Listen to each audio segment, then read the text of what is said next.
Ikkinchi raund aytganimdek har bir zarbalarni. Hoppa, yaxshi high kick, sezilarli. Shunday tarzda u muvozanatdan chiqargan edi Aleks Volkanovskini. Hozir Madalena ham o'zini yomon his etdi menimcha ikkinchi qayta berilgan mushk bilan zarbadan keyin va klinch. Ikkinchidan uslub ishlatishi mumkin.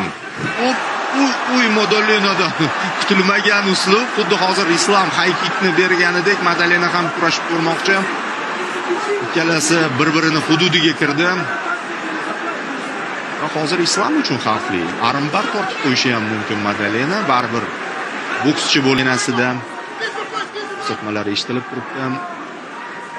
Hozircha indamayapti. Habib o'ziga qo'yib beryapti, Islom baribir.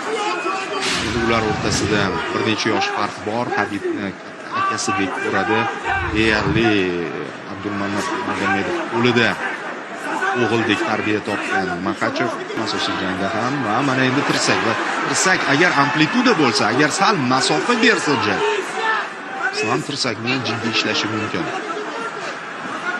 Va Jack o'rnidan turishga harakat qilib ko'rdi, Islom yana bosib qilyapti.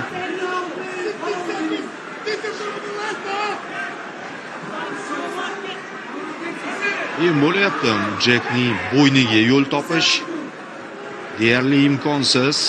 Mana shu joyda Islom